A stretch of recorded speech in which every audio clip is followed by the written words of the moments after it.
ഓർക്കണ്ടല്ലോ അല്ലെ എല്ലാരും? ഓക്കെ.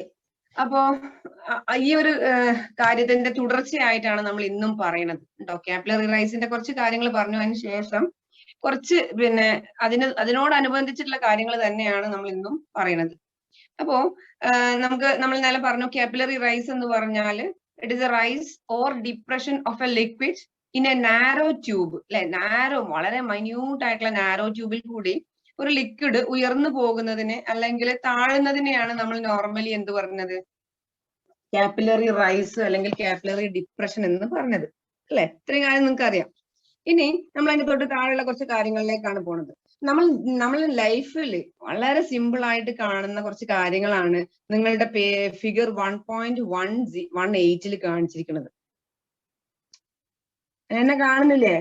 ഞാൻ 2 സിസ്റ്റം വെച്ചിട്ടാണ് ചെയ്യണത്. അപ്പൊ പിന്നെ ഒരു ലിങ്കിൽ ഉണ്ടാവും, ഒരു പിക്കിൽ ഞാൻ ഉണ്ടാവും. ഒന്ന് നോക്കൂ, സ്ക്രോൾ ചെയ്ത് നോക്കൂ. ഓക്കെ. അപ്പോ അതില് പിന്നെ നമ്മൾ ലൈഫിൽ കാണുന്ന ഒരുപാട് കാര്യങ്ങൾ അല്ലെ. നമ്മളൊരു ഗ്ലാസ്സിൽ ഒരു പിന്നെ ഗ്ലാസ്സിൽ വെള്ളം എടുത്തിട്ട് അതിൽ മെല്ലെ ഒരു ബ്ലേഡ് മെല്ലെ വെള്ളം നിശ്ചലമായി സ്റ്റേഷനറി ആയിട്ട് അനങ്ങാതെ നിൽക്കുന്ന വെള്ളത്തിലേക്ക് നമ്മൾ മെല്ലെ ഒരു പേപ്പറിന്റെ ക്ലിപ്പില്ലേ, പേപ്പർ നമ്മൾ ക്ലിപ്പ് ചെയ്യുന്ന പിന്നില്ലേ, അത് മെല്ലെ ഇടുക. അതുപോലെ ഒരു ബ്ലേഡ് എടുത്തിട്ട് വളരെ അനക്കാതെ മെല്ലെ ഇങ്ങനെ വെക്കുക. എന്തുണ്ടാവും? അത് അവിടെ തന്നെ നിൽക്കുന്നതായിട്ട് നിങ്ങൾക്ക് കാണാൻ പറ്റും അല്ലെ. അപ്പൊ അങ്ങനത്തെ കുറച്ച് കാര്യങ്ങൾ ഞാൻ നിങ്ങൾക്ക് പെട്ടെന്ന് ഷെയർ ചെയ്ത് തരാം. അപ്പൊ നിങ്ങൾക്ക് കുറച്ചും കൂടി ക്ലിയർ ആയിട്ട് മനസ്സിലാക്കാൻ പറ്റും കേട്ടോ. അപ്പോ നമ്മൾ സാധാരണ കാണുന്ന കുറച്ച് കാര്യങ്ങളാണ് നിങ്ങളോടൊന്ന് പറയണത് കേട്ടോ. അപ്പം അത് നോക്കിയേ. ഉണ്ട് ആണില്ലേ? ഇവിടെ നോക്കിയേ, ഒരു ഗ്ലാസ്, ആ ഗ്ലാസ്സിൽ വെള്ളം ഉണ്ട്, അതിലൊരു ബ്ലേഡ് ഉണ്ട് അല്ലെ. ആ ബ്ലേഡ് നോക്കിയേ, അത് ആ വെള്ളത്തിലേക്ക് താഴാതെ അനങ്ങാതെ ഇങ്ങനെ നിൽക്കുന്നതായിട്ട് നിങ്ങൾക്ക് കാണാൻ പറ്റണില്ലേ? അപ്പൊ അതുപോലെ നമ്മള് പേപ്പർ, നമ്മള് മഴയൊക്കെ പെയ്ത് തോർന്നതിന് ശേഷം നമ്മുടെ ചുറ്റുപാടുള്ള ഇലകളിലൊക്കെ ഈ വെള്ളത്തിന്റെ തുള്ളികൾ, വാട്ടർ ഡ്രോപ്ലെറ്റ്സ് ഇങ്ങനെ പിന്നെ സെപ്പറേറ്റ് ചെയ്ത് ബബിൾസ് ആയിട്ട് നിൽക്കുന്നതായിട്ട് നിങ്ങൾക്ക് കാണാൻ പറ്റാറുണ്ട് അല്ലെ. അതുപോലെ തന്നെ നമ്മള് പിന്നെ മറ്റൊരു കാര്യമാണ്, നമ്മൾ വെള്ളം ഒക്കെ നിൽക്കുന്ന സമയത്ത്, മഴ പെയ്ത് ചോർന്നൊക്കെ സമയത്ത് പിന്നെ നിങ്ങൾക്ക് ചില പ്രാണികള്, ചില ഇൻസെക്ട്സുകള് വാട്ടർ സർഫസിൽ ഇങ്ങനെ ഓടിപ്പോകുന്നതായിട്ട് കാണാറുണ്ട് അല്ലെ. വാട്ടർ സർഫസിന്റെ മുകളിലൂടെ അത് ഓടിപ്പോകുന്നതായിട്ട്, എന്ന് വെച്ചാൽ മുങ്ങിപ്പോവാതെ, താഴ്ന്നു പോവാതെ വാട്ടർ സർഫസിൽ ഇങ്ങനെ മെല്ലെ നടന്നു പോകുന്നതായിട്ട് കാണാറുണ്ട്. അപ്പൊ എന്തുകൊണ്ടാണ് വെള്ളത്തിലേക്ക് താഴ്ന്നു പോവാതെ, വാട്ടറിലേക്ക് അത് സിങ്ക് ചെയ്ത് പോവാതെ on the surface of the വാട്ടറിൽ അത് നിൽക്കുന്നത് എന്തുകൊണ്ടാണ്? അല്ലെങ്കിൽ എന്തുകൊണ്ടാണ് ആ പിന്നെ നമ്മുടെ ലീഫിന്റെ മുകളിലുള്ള വാട്ടർ ഡ്രോപ്ലെറ്റ്സ് സ്ഫെറിക്കൽ ഷേപ്പ് പോലെ ഇങ്ങനെ നല്ല പേൾസ് പോലെ അല്ലെ, മുത്തുമണികൾ പോലെ ഇങ്ങനെ ഉരുണ്ടിരിക്കുന്നത് എന്തുകൊണ്ടാണ്? ഇത്തരം കാര്യങ്ങളെ കുറിച്ചാണ് ഇന്ന് നമ്മൾ ഇവിടെ ഡിസ്കസ് ചെയ്യുന്നത്. ഓക്കെ. അപ്പൊ നിങ്ങളോട് കുറച്ച് ക്വസ്റ്റ്യൻസ് ഇങ്ങനെ ചോദിക്കുകയാണ്. പിന്നെ why the some insects able to move along the surface of the water. Page number 20 നോക്കുക, ടെക്സ്റ്റ് ബുക്ക് നന്നായിട്ട് നോക്കുക. ടെക്സ്റ്റ് ബുക്കിൽ കുറെ ക്വസ്റ്റ്യൻസ് ആണ്, നമുക്ക് ഇന്ന് കുറെ സ്റ്റെപ്പുകളൊന്നും ഇല്ല, അതുകൊണ്ടാണ് ഞാൻ ബോർഡ് യൂസ് ചെയ്യാത്തത്. അപ്പൊ കാര്യങ്ങൾ ഇങ്ങനെ പറഞ്ഞു പോവാം. ടെക്സ്റ്റ് ബുക്ക് എല്ലാവരും ഫ്രണ്ടിൽ തുറന്നു വെക്കണം. അപ്പൊ ടെക്സ്റ്റ് ബുക്ക് ഉണ്ടായാൽ മാത്രമേ നമ്മൾ കാര്യങ്ങൾ പറയുമ്പോൾ ആ ക്വസ്റ്റ്യൻ ആൻസർ നിങ്ങൾ ഇങ്ങനെ എഴുതി പോവാ കേട്ടോ. ടെക്സ്റ്റ് ബുക്കിൽ ഓരോ വേർഡ്സും ഞാൻ പറയുന്നുണ്ട്. ഓക്കെ. അപ്പൊ നിങ്ങളെ ഫിഗറിന് താഴെയായിട്ട് നിങ്ങൾക്ക് കാണാൻ പറ്റും, why some insects are able to move along the surface of the water. വാട്ടറിന്റെ സർഫസിലൂടെ എന്തുകൊണ്ടാണ് ചില ഇൻസെക്ട്സുകൾക്ക് മൂവ് ചെയ്യാൻ പറ്റുന്നത്? ഓക്കെ, മൂവ് ചെയ്യാൻ പറ്റുന്നത്. അതുപോലെ why does the paper clip remain afloat on the liquid surface? ലിക്വിഡിന്റെ സർഫസിൽ ആ പേപ്പർ ക്ലിപ്പുകൾ, അതുപോലെ ബ്ലേഡുകൾ ഒക്കെ ഇങ്ങനെ മുങ്ങാതെ, സിങ്ക് ചെയ്യാതെ ഫ്ലോട്ട് ചെയ്ത് നിൽക്കുന്നത് എന്തുകൊണ്ടാണ്? അതാണ് നിങ്ങളോട് 2 ക്വസ്റ്റ്യൻസ് ചോദിച്ചിട്ടുണ്ട്. എന്നിട്ട് മൂന്നാമത്തെ question ചോദിച്ചിരിക്കുകയാണ്, is the liquid surface stretched like a membrane? അല്ലെ, നമ്മള് ഇങ്ങനെ വലിച്ചു നീട്ടപ്പെട്ട, നമ്മൾ ഈ റബ്ബർ ബാൻഡ് ഒക്കെ ഇങ്ങനെ വലിച്ചു നീട്ടൂലേ, വലിച്ചു നീട്ടുന്ന സമയത്ത് അതിന്റെ മേലെ ഇങ്ങനെ തൊട്ടു നോക്കി കഴിഞ്ഞാൽ നമുക്കൊരു ഫോഴ്സ്, ഒരു ഇലാസ്റ്റിക് മെമ്പറൈൻ അല്ലെ, വലിച്ചു നീട്ടപ്പെട്ട ഒരു നാട എന്നാണ് മലയാളത്തിൽ പറയാ കേട്ടോ, ഒരു ഇലാസ്റ്റിക് മെമ്പറൈൻ പോലെ ആക്ട് ചെയ്യും. അങ്ങനെ വാട്ടറിന്റെ സർഫസ് ഒരു ഇലാസ്റ്റിക് ആയിട്ടുള്ള വലിഞ്ഞു മുറുകിയ ഒരു സർഫസ് പോലെ, ഒരു മെമ്പറൈൻ പോലെ ആക്ട് ചെയ്യുന്നുണ്ട് എന്നാണ് ഇതിനുള്ള ഒരു റീസൺ ആയിട്ട് പറയണം. അപ്പൊ എന്തുകൊണ്ടാണ് വാട്ടറിന്റെ സർഫസ് അങ്ങനെ ഒരു ഇലാസ്റ്റിക് മെമ്പറൈൻ ആയിട്ട് ആക്ട് ചെയ്യുന്നത്? അവിടെ ഒരുപാട് കാര്യങ്ങളുണ്ട് നമുക്ക് പറയാൻ. എന്തുകൊണ്ടാണ് ഒരു ഗ്ലാസ്സിൽ അല്ലെങ്കിൽ ഏതെങ്കിലും ഒരു പാത്രത്തിൽ കുറച്ച് വാട്ടർ എടുത്തു കഴിഞ്ഞാൽ അതിന്റെ സർഫസ് ഓഫ് ദി വാട്ടർ ഒരു ഇലാസ്റ്റിക് മെമ്പറൈനെ പോലെ ആക്ട് ചെയ്യുന്നു എന്ന് വെച്ചാൽ വലിച്ച് പിന്നെ നീട്ടപ്പെട്ട ഒരു ഇലാസ്റ്റിക് ആയിട്ടുള്ള ഒരു റബ്ബർ അല്ലെങ്കിൽ ഒരു റിബൺ, ആ റിബണിന്റെ സർഫസിൽ നമുക്ക് ഇങ്ങനെ തൊട്ട് നോക്കിയാൽ അതിനിങ്ങനെ ഒരു ബലം, ഒരു ഫോഴ്സ് അവിടെ എക്സേർട്ട് ചെയ്യും അല്ലെ? ആ സർഫസിൽ ഒരു ഫോഴ്സ് എക്സേർട്ട് ചെയ്യും. അതുപോലെ വാട്ടറിന്റെ സർഫസിൽ അതന്നെ സ്റ്റേഷനറി ആയി അനങ്ങാതെ നിൽക്കുന്ന വെള്ളത്തിനാണ് കേട്ടോ അങ്ങനെ ഉണ്ടാവുക. കൂടുതലും അങ്ങനെ അനുഭവിക്കുക സ്റ്റേഷനറി ആയിട്ട് നിൽക്കുന്ന വാട്ടർ സർഫസിനാണ്. അപ്പൊ ഇതിനെ കുറിച്ചാണ് ഇന്ന് നമ്മൾ പറയുന്നത്. The term is known as surface tension. Okay, the term is known as surface tension എന്നാണ് പറയാ. അപ്പൊ സർഫസ് ടെൻഷൻ ഈ വളരെ ഇമ്പോർട്ടന്റ് ആയിട്ടുള്ള ഒരു വേർഡാണ് നമുക്ക് സർഫസ് ടെൻഷൻ എന്നുള്ളത്. ഓക്കെ, അപ്പൊ സർഫസ് ടെൻഷൻ എന്ന ടേമിനെ കുറിച്ചാണ് ഇന്ന് നമ്മൾ ഇവിടെ പറയണത്. Surface tension. ഓക്കെ, ആ വാട്ടറിന്റെ സർഫസിൽ എക്സേർട്ട് ചെയ്യുന്ന ആ ഫോഴ്സിനെയാണ് സർഫസ് ടെൻഷൻ എന്ന് പറയുന്നത്. അപ്പൊ നിങ്ങൾ ഹയർ ക്ലാസ്സിലൊക്കെ പോകുമ്പോൾ, വലിയ ക്ലാസ്സിലൊക്കെ പോകുമ്പോൾ ഇത് ചോദിക്കും, ഈ ടെൻഷൻ എന്ന് പറഞ്ഞാൽ ഒരു ഫോഴ്സ് ആണ്. സർഫസ് ടെൻഷൻ എന്ന് പറഞ്ഞാൽ സർഫസിൽ എക്സേർട്ട് ചെയ്യുന്ന, അനുഭവിക്കുന്ന ഒരു ഫോഴ്സിനെയാണ് സർഫസ് ടെൻഷൻ എന്ന് പറയുന്നത്. ഓക്കെ, സർഫസ് ടെൻഷൻ എപ്പോഴും നമ്മൾ ഡിസ്കസ് ചെയ്യുന്ന ഒരു ടേം ആണ് സർഫസ് ടെൻഷൻ. ഓക്കെ, ഇനി നിങ്ങൾക്ക് ഞാനിപ്പോ പറഞ്ഞ അതേ ടേം നിങ്ങൾ പേജ് നമ്പർ 21 കാണാം. ഓക്കെ, പേജ് നമ്പർ 21 നിങ്ങൾക്ക് കാണാൻ പറ്റും. ഈ പ്രോസസ് ഒക്കെ നടക്കും. ഇപ്പൊ നമ്മൾ 2-3 പ്രോസസ്സുകൾ പറഞ്ഞല്ലോ, ബ്ലേഡ്, പിന്നെ അതുപോലെ തന്നെ പേപ്പർ പിന്ന്, അതുപോലെ പ്രാണികൾ, ഇൻസെക്ട്സുകൾ സർഫസിൽ നടക്കുന്നത്, അതുപോലെ പിന്നെ വാട്ടർ ഡ്രോപ്ലെറ്റ്സ് സ്ഫെറിക്കൽ മുത്ത് പോലെ കാണുന്നതൊക്കെ ഈ സർഫസ് ടെൻഷൻ കൊണ്ടാണോ? അതാണ് നെക്സ്റ്റ് ക്വസ്റ്റ്യൻ. എല്ലാം നടക്കുന്നത് ഈ ഒരു പ്രോസസ് കൊണ്ടാണോ? അല്ല, അവിടെ ചെറിയ കുറച്ച് വ്യത്യാസങ്ങളുണ്ട്. സർഫസിൽ സ്റ്റേഷനറി ആയിട്ട് നിൽക്കുന്നത് സർഫസ് ടെൻഷൻ എന്ന പ്രോസസ് കൊണ്ടാണ്. അതേ സമയത്ത് വാട്ടർ ബബിൾസ് സ്ഫെറിക്കൽ ആയിട്ട് നിൽക്കുന്നത് വേറെ ചില പ്രോപ്പർട്ടി കൂടി നമുക്ക് ഇതിനോടനുബന്ധിച്ചിട്ട് പറയാനുണ്ട്. ഓക്കെ, അപ്പോ നിങ്ങൾക്ക് ഫിഗർ 1.19 ആ ബ്ലേഡ്, പേപ്പർ ബ്ലേഡിനെ നിങ്ങൾക്ക് കാണാൻ പറ്റും. അല്ലെങ്കിൽ പേപ്പറിനെ ഒരു പേപ്പർ അല്ലെങ്കിൽ പിന്ന് അല്ലെങ്കിൽ നമ്മുടെ ബ്ലേഡ് അല്ലെ, ആ ബ്ലേഡ് കാണാൻ പറ്റും. എന്നിട്ട് നിങ്ങളോട് ചോദിക്കുന്നുണ്ട്, റേസർ ബ്ലേഡ് എന്നാണ് നമ്മൾ സാധാരണ അതിനെ പറയാം. അപ്പൊ റേസർ ബ്ലേഡ് അനങ്ങാതെ നിർത്തി കഴിഞ്ഞാൽ വെള്ളത്തിൽ പൊങ്ങി കിടക്കും. ഇതൊക്കെ നിങ്ങൾക്ക് സാധാരണ നമ്മൾ ലൈഫിൽ കാണുന്ന കാര്യം അല്ലെ? നിങ്ങൾ വീട്ടിൽ നിന്നൊക്കെ ചെയ്തു നോക്കുന്നുണ്ടോ? വളരെ കനം കുറഞ്ഞ സാധനങ്ങൾ വെള്ളത്തിലേക്ക് മെല്ലെ വെക്കുക. ഓക്കെ, എന്നിട്ട് ഇങ്ങനെ വെച്ച് കഴിഞ്ഞിട്ട് കുറച്ച് സോപ്പിന്റെ വെള്ളം, നമ്മൾ സോപ്പില്ലേ, സോപ്പില് കൈ തട്ടിയിട്ട് കൈ മുക്കുക, എന്നിട്ട് മെല്ലെ ഈ വാട്ടറിലേക്ക് ഒന്ന് ടച്ച് ചെയ്ത് നോക്കുക.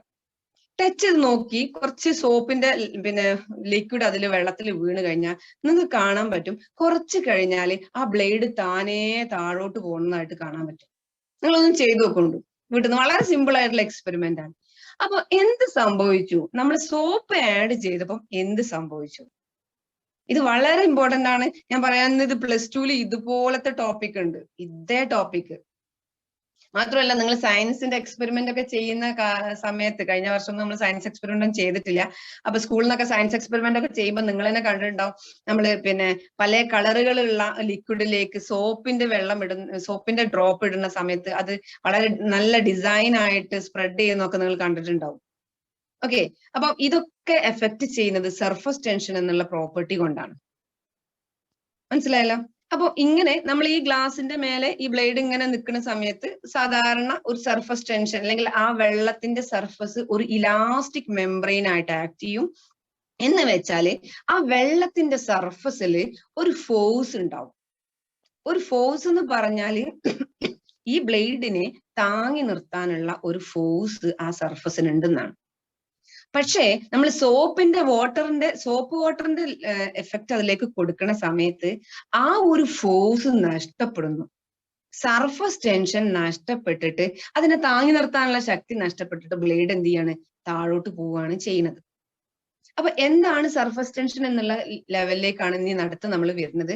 അതിന് മുന്നേ ആയിട്ട് നിങ്ങൾ ടെക്സ്റ്റ് ബുക്ക് നോക്കുന്നുണ്ടെന്ന് വിചാരിക്കണു. ഓക്കെ, ടെക്സ്റ്റ് ബുക്ക് നോക്കണം, എന്നാലേ നിങ്ങൾക്ക് മനസ്സിലാവുള്ളൂ. ഇനി പിന്നെ രണ്ട് കാര്യങ്ങളാണ് നിങ്ങളോട് ചോദിക്കുന്നത്. ഒന്ന് ഈ എക്സ്പെരിമെന്റ്. രണ്ടാമത്തെ എക്സ്പെരിമെന്റ് നിങ്ങൾ മെർക്കുറിയെ കുറിച്ചാണ്. നിങ്ങൾ മെർക്കുറി കണ്ടിട്ടില്ല ആക്ച്വലി, അല്ലെ? മെർക്കുറി കണ്ടിട്ടില്ല. അപ്പൊ മെർക്കുറിയെ കുറിച്ചാണ് നിങ്ങളോട് ചോദിക്കുന്നത്. അപ്പൊ മെർക്കുറി നോർമലി നിൽക്കലുക ഇതുപോലെ ബബിൾസ് ആയിട്ടാണ്. മെർക്കുറി എന്ന് പറഞ്ഞാൽ വളരെ വെയിറ്റ് ഉള്ള, ഇന്നലെ പറഞ്ഞല്ലോ അല്ലെ, വെയിറ്റ് ഉള്ള ഒരു സാധനമാണ്, മാസ് ഉള്ള ഒരു പിന്നെ മെറ്റലാണ് മെർക്കുറി. ലിക്വിഡ് ആയിട്ട് നോർമൽ ടെമ്പറേച്ചറിൽ ലിക്വിഡ് ആയിട്ട് ദ്രാവക രൂപത്തിൽ നിൽക്കുന്ന ഒരു പിന്നെ മെറ്റലാണ് മെർക്കുറി എന്ന് പറഞ്ഞാൽ. ഈ മെർക്കുറി ഇതാ ഇങ്ങനെയാണ് നിൽക്കുക കേട്ടോ. മെർക്കുറിന്റെ ഡ്രോപ്ലെറ്റ്സ് ഇതുപോലെയാണ് നിൽക്കുക. ഈ മെർക്കുറിയുടെ ഡ്രോപ്പ് 2 ഡ്രോപ്പുകൾ എടുത്തിട്ട് നമ്മളൊരു പേനയോ ഒരു സ്റ്റിക്കോ എന്തെങ്കിലും എടുത്തിട്ട് അതിനെ ഒരു ഡ്രോപ്പിനെ മറ്റേ ഡ്രോപ്പുമായിട്ട് ഇങ്ങനെ ടച്ച് ചെയ്യാൻ വേണ്ടി ശ്രമിക്കുക. ഇത് മെർക്കുറി അല്ല കേട്ടോ, ഇത് വാട്ടർ ഡ്രോപ്പ് ആണ്, ഡ്രോപ്ലെറ്റ് ആണ്. നമ്മള് ഈ പിന്നെ മെർക്കുറിന്റെ ഈ 2 ഡ്രോപ്ലെറ്റ്, ഇതൊന്നും ഇത് രണ്ടാമത്താന്ന് വിചാരിച്ചോളി. ഇതിനെ ഞാൻ ഇങ്ങനെ ജോയിൻ ചെയ്യാൻ വേണ്ടി ശ്രമിക്കുക. ഇത് രണ്ട് വെള്ളത്തിന് ഇങ്ങനെ മെല്ലെ ഒന്ന് തൊട്ട് നോക്കുക. എന്ത് സംഭവിക്കുന്നാണ് നിങ്ങളോട് ക്വസ്റ്റ്യൻ ചോദിച്ചിരിക്കുന്നത്. എന്തുണ്ടാവുമെന്നറിയോ? ആ 2 ഡ്രോപ്പും കൂടി പെട്ടെന്ന് കമ്പൈൻ ചെയ്തിട്ട് ഒന്നായിട്ട് മാറും. അത് ഒരു സ്ഫെറിക്കൽ ഗോളമായിട്ട് വീണ്ടും പുതിയ ഒരു, നമ്മൾ ഈ കേസിൽ നോക്കിയാലും അങ്ങനെ തന്നെ. നമ്മള് ചേമ്പിന്റെ ഇലയില്ലേ, ഇലയിലൊക്കെ വെള്ളം നിൽക്കണ നിങ്ങൾ കണ്ടിട്ടില്ലേ അല്ലെ? അതുപോലെ നമ്മള് പിന്നെ പ്ലാസ്റ്റിക്കിന്റെ കവറുകൾ നനച്ചു കഴിഞ്ഞാൽ ഇതൊക്കെ നമ്മൾ ഇതുപോലെ വെള്ളം നിൽക്കുന്നതായിട്ട് നിങ്ങൾ കാണാൻ പറ്റും. സെപ്പറേറ്റ് ചെയ്ത് ഇങ്ങനെ വാട്ടർ ഡ്രോപ്ലെറ്റ്സ് നിൽക്കുന്നതായിട്ട് നിങ്ങൾക്ക് കാണാൻ പറ്റും അല്ലെ? അപ്പൊ 2 ക്വസ്റ്റ്യനാ ചോദിച്ചിരുന്നത്. എന്തുകൊണ്ടാണ് ബ്ലേഡ് സോപ്പിന്റെ വെള്ളമാക്കുമ്പോൾ ബ്ലേഡ് താഴ്ന്നു പോകുന്നത് എന്തുകൊണ്ട്? രണ്ടാമത്തേത്, 2 മെർക്കുറിയുടെ ഡ്രോപ്ലെറ്റ് ഇതുപോലെ വെച്ച് കഴിഞ്ഞ് മെല്ലെ ഒരു പിന്നെ സ്റ്റിക്ക് വെച്ച് അവരെ ജോയിൻ ചെയ്യാൻ ശ്രമിച്ചു കഴിഞ്ഞാല്, ഒരു ഗ്ലാസ് പേപ്പറിലോ എന്തെങ്കിലും ആണ് വെക്കല കേട്ടോ, കയ്യിലെടുക്കാറില്ല മെർക്കുറി പോയിസണസ് ആണ്.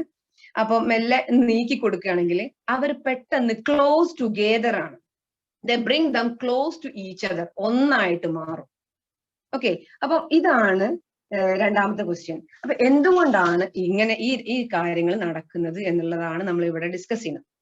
ഓക്കെ, ഇനി നമ്മൾ പറയണത് നെക്സ്റ്റ് 2 ടൈപ്പ് ഫോഴ്സിനെ കുറിച്ചാണ് നിങ്ങൾ മനസ്സിലാക്കേണ്ടത്. ഈ എല്ലാ റീസണുകളും ഉണ്ടായിരിക്കുന്നത് 2 ടൈപ്പ് ഫോഴ്സ് ഉണ്ട്. One is known as adhesive force and second one is known as cohesive force. First one is known as adhesive force and second one is known as cohesive force. അപ്പൊ adhesive first one നോക്കിയേ, ഞാൻ എന്താന്ന് ഞാൻ നന്നായിട്ട് പറഞ്ഞുതരാം. adhesive force, first one is known as adhesive force, second one is known as cohesive force. cohesive force. നിങ്ങൾക്ക് clear ആവുന്നുണ്ടല്ലോ അല്ലെ? ബോർഡ് ക്ലിയർ ആവുന്നില്ലേ? ഓക്കെ, അപ്പൊ അഡ്ഹസീവ് ഫോഴ്സും കൊഹസീവ് ഫോഴ്സും 2 ഫോഴ്സുകളാണ്. ഇത് രണ്ടും അനുഭവപ്പെടുന്നത്, ഫീൽ ചെയ്യുന്നത് 2 വിധത്തിലുള്ള മോളിക്യൂൾസ് തമ്മിലാണ്. അപ്പൊ ഏതൊക്കെ മോളിക്യൂൾസ് ആണ് നമുക്ക് നോക്കാം. ഫസ്റ്റ് അഡ്ഹസീവ് ഫോഴ്സിനെ കുറിച്ച് നോക്കാം. അഡ്ഹസീവ് ഫോഴ്സ് എന്ന് പറഞ്ഞാല്, അഡ്ഹസീവ് ഫോഴ്സ് ഫസ്റ്റ് നമ്മൾ പറയണത് ആരെ കുറിച്ചാണ്? അഡ്ഹസീവ് ഫോഴ്സിനെ കുറിച്ചാണ്. അപ്പൊ അഡ്ഹസീവ് ഫോഴ്സ് എന്ന് പറഞ്ഞാല് 2 ഡിഫറെന്റ് ആയിട്ടുള്ള മോളിക്യൂൾസ് തമ്മിലുള്ള അട്രാക്റ്റീവ് ഫോഴ്സിനെയാണ് അഡ്ഹസീവ് ഫോഴ്സ് എന്ന് പറയുന്നത്. അപ്പൊ എന്താ ഡിഫറെന്റ് ആയിട്ടുള്ള മോളിക്യൂൾസ് എന്ന് പറഞ്ഞാൽ, നമുക്കറിയാം നമ്മുടെ നേച്ചറുള്ള എല്ലാ ഓബ്ജക്റ്റുകളും ഉണ്ടാക്കിയിരിക്കുന്നത് അവരുടേതായിട്ടുള്ള മോളിക്യൂൾസ് കൊണ്ടാണ് അല്ലെ? ഇപ്പൊ വാട്ടർ മോളിക്യൂൾസ് ആണ്, മെർക്കുറി മോളിക്യൂൾസ് ആണ്.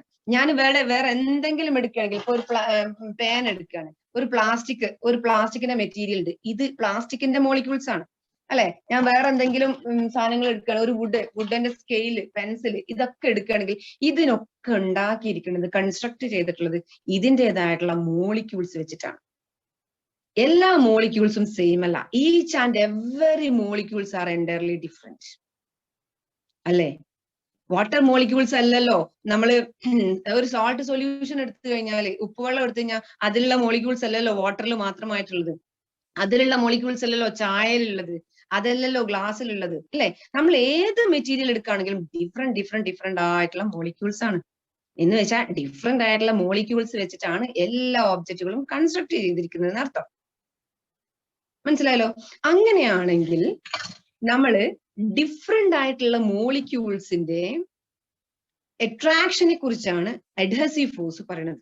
അപ്പൊ ഞാന് ഒരു പേപ്പറിൽ അല്ലെങ്കിൽ എന്തെങ്കിലും ഒരു പേപ്പർ തന്നെ ആയിക്കോട്ടെ, ഒരു പേപ്പറിൽ ഞാൻ കുറച്ച് വെള്ളത്തിന്റെ ഡ്രോപ്പ് ഒഴിച്ചു.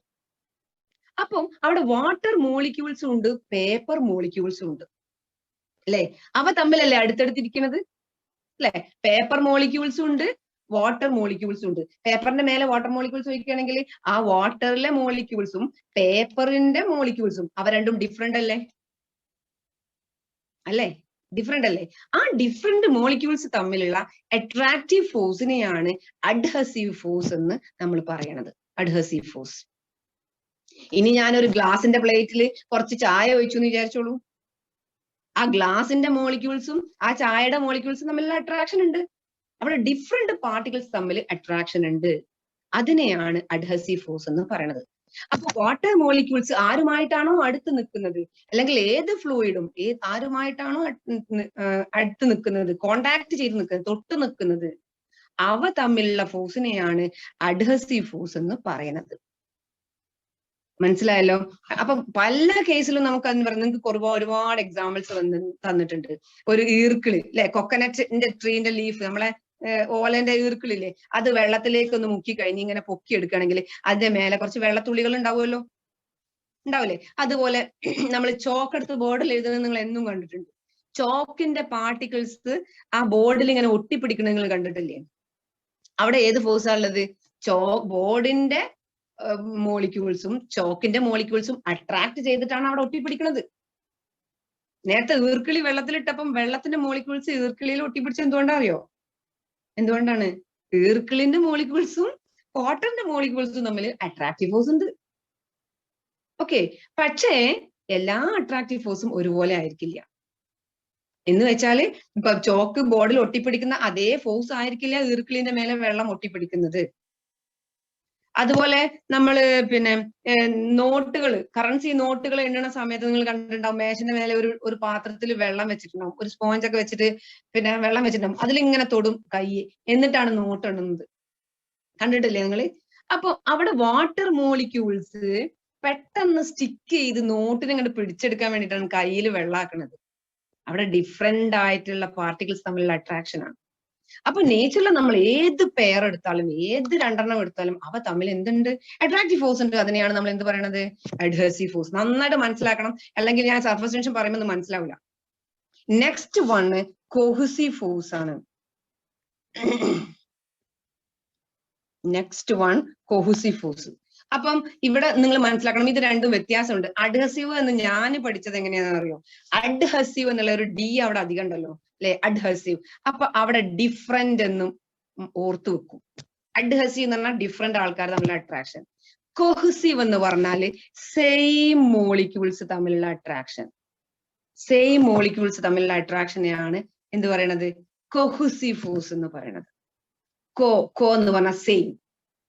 ഓക്കെ, അപ്പൊ പിന്നെ ആരായിരിക്കും കോഹസീവ് എന്ന് പറഞ്ഞാൽ? ഒരേപോലുള്ള ആൾക്കാർ, വാട്ടറും തമ്മിലുള്ള അട്രാക്ഷന്, പിന്നെ ഗ്ലാസും തമ്മിലുള്ള അട്രാക്ഷന്, പിന്നെ നമ്മൾ എന്താണോ എടുക്കുന്നത് സെയിം ആയിട്ടുള്ള ആൾക്കാർ തമ്മിലുള്ള അട്രാക്ഷനെയാണ് കോഹസീവ് ഫോഴ്സ് എന്ന് പറയുന്നത്. ഓക്കെ, ഇത് രണ്ടിനെ കുറിച്ചാണ് ഇനി നമ്മൾ ഇവിടെ ഡിസ്കസ് ചെയ്യുന്നത്. അപ്പൊ അഡ്ഹസീവ് ഫോഴ്സും കോഹസീവ് ഫോഴ്സും മനസ്സിലായെന്ന് വിചാരിക്കുന്നു. ടെക്സ്റ്റ് ബുക്കിലുള്ള എല്ലാ പോയിന്റ്സും ഞാൻ പറഞ്ഞു കഴിഞ്ഞു. നെക്സ്റ്റ് നിങ്ങൾ പേജ് നമ്പർ 21 വരിക. ആ 21 തൊട്ട് താഴെയുള്ള കുറച്ച് കാര്യങ്ങളെ കുറിച്ചാണ് നമ്മൾ ഇനി പറയാൻ പോകുന്നത്. ഓക്കെ,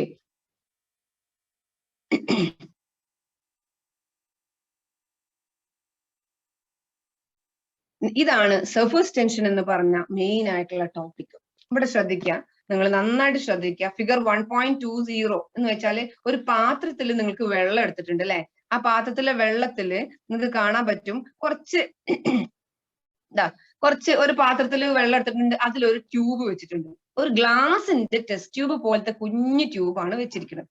ഇന്നലെ ഞാൻ പറഞ്ഞിരുന്നു റീഫില്ലർ പോലെ അല്ലെ, പേനന്റെ റീഫില്ലർ പോലെ ഗ്ലാസ് കൊണ്ടുണ്ടാക്കിയ പിന്നെ ട്യൂബുകളാണ് നമ്മളെ കെമിസ്ട്രി ലാബുകളിൽ ഉണ്ടാവുക. അതാണ് എക്സ്പെരിമെന്റ് ചെയ്യാൻ വേണ്ടി യൂസ് ചെയ്യാം കേട്ടോ.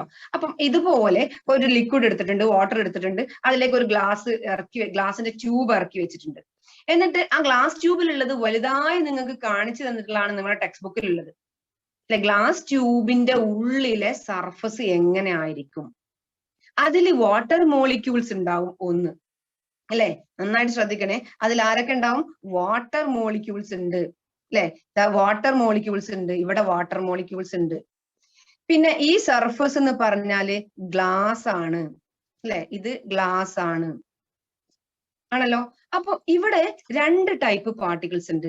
ഒന്ന് ഈ ഗ്ലാസിന്റെ ഉള്ളിലുള്ള വാട്ടർ മോളിക്യൂൾസ് ഉണ്ട്, അല്ലെ? വാട്ടർ മോളിക്യൂൾസ് ഉണ്ട്. അവ പരസ്പരം അട്രാക്റ്റീവ് ഫോഴ്സ് ഉണ്ടാവൂലേ? അതിനല്ലേ നമ്മൾ കൊഹസീവ് ഫോഴ്സ് എന്ന് പറയുന്നത്. വാട്ടർ മോളിക്യൂൾസ് തമ്മിലുള്ള അട്രാക്ഷൻ ഉണ്ട്. ഓക്കെ, ഫസ്റ്റ് അതാണ്. രണ്ടാമത്തെ ഒരു ഫോഴ്സും കൂടി ഇവിടെ ഉണ്ട്. ഏതാ അത്? നിങ്ങളൊന്ന് പറഞ്ഞാണി. അവിടെ ഒരു അഡ്ഹസീവ് ഫോഴ്സ് ഉണ്ട്. ആര് തമ്മിലാണ് അവിടെ അഡ്ഹസീവ് ഫോഴ്സ് ഉള്ളത് നിങ്ങൾക്ക് പറയാൻ പറ്റുമോ? അവിടെ ഡിഫറെന്റ് ആയിട്ടുള്ള ആൾക്കാരാണ്. വാട്ടർ മോളിക്യൂൾസ് കോണ്ടാക്ട് ചെയ്തുകൊണ്ടിരിക്കുന്ന ആളുണ്ട് അവിടെ, ഡിഫറെന്റ് ആയിട്ടുള്ള ആള്. ആരാ അത്?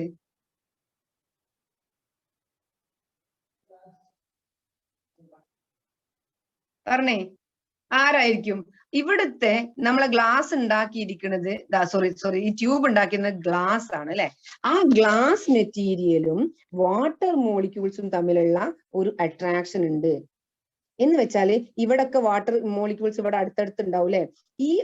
ഈ ഗ്ലാസിന്റെ അടുത്ത് കോണ്ടാക്ട് ഉള്ള സ്ഥലത്തിലെ മോളിക്യൂൾസും ഗ്ലാസും തമ്മിൽ എന്തുണ്ട്? അട്രാക്റ്റീവ് ഫോഴ്സ് ഉണ്ട്. ആ അട്രാക്റ്റീവ് ഫോഴ്സിനെയാണ് നമ്മൾ എന്ത് പറയണത്? ഇവിടെ അഡ്ഹസീവ് ഫോഴ്സ് എന്ന് പറയണം. അപ്പൊ കൊഹസീവ് ഫോഴ്സുമായി അഡ്ഹസീവ് ഫോഴ്സുമായി, അല്ലെ? കൊഹസീവ് ഫോഴ്സ് ഇതിന്റെ ഉള്ളിലുള്ള മോളിക്യൂൾസ് പരസ്പരമാണ്. അതുപോലെ അഡ്ഹസീവ് ഫോഴ്സ് എന്ന് പറഞ്ഞാൽ എന്താണ്?